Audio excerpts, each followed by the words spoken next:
Samantala, malungkot po ang pagpasok naman ng taong 2016 para sa mga kapuso natin sa Tondo, kung saan patuloy na inaapula ang sunog na nasa general alarm na. At may live report po doon si Bam Alegre.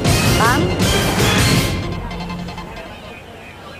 Connie, narito tayo ngayon sa kahabaan ng Dagupan Extension sa Tondo, kung saan nagkaroon nga ng isang sunog na patuloy pa rin na inaapula. Hanggang sa ngayon, ito'y umabot ng general alarm. Ito yung lugar kung saan nagkaroon ng mga iba't ibang pageant ng Calle Sere do sa 24 oras report ni Cesar Apolinario last night. And talagang hindi nawawalan ng events dito. Andito pa tayo before yung sunog ng 2:30 ng madaling araw. Ang tindi ng kanilang revelry talaga kung may tuturing. Pero yun nga, pasado alas 2 ng madaling araw nang biglang tumunog yung batingaw, yung alarm dito sa barangay. Nagkaroon nga ng sunog at ito ay naging mabilis yung paggapang ng sunog. 4 a.m. nasa general alarm na ito.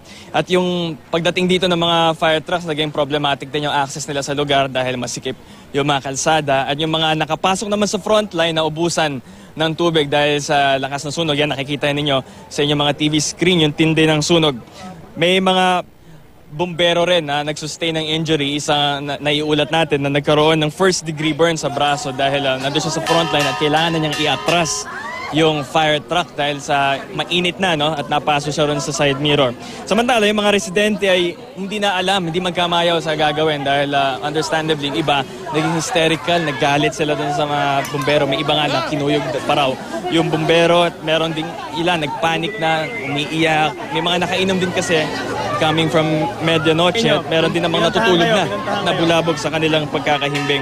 Ang assessment ng Fire Chief ng Manila ay 2,000 yung 2,000 na mga tao ay naapektuhan dito. Estimated na 250 to 300 na mga pamilya. At iba pang injury report mula sa iba't ibang rescue teams natin dito is 20-year-old na lalaki na nahulog sa bubong at nagkaroon ng broken elbow. At ilang mga bumbero na nagkaroon ng shortness of breath dahil sa matagal na exposure dito sa sunog. Maging tayo na nasa frontline tayo, masakit talaga sa mata at napakainit noon sa mismong site. Meron din ilang mga senior citizens na nahirapan na rin sa sitwasyon at kailangan nilang ikilabas dito sa lugar. Ayon sa mga residente, meron din 5th or 6th time na round na nagkakasunog dito sa lugar pero mabilis yung bayanihan kaya hindi lumalaganap yung sunog. Kaya nakausap tayo isang residente sinasabi na kahina-hinala raw yung kanilang naamoy doon sa site.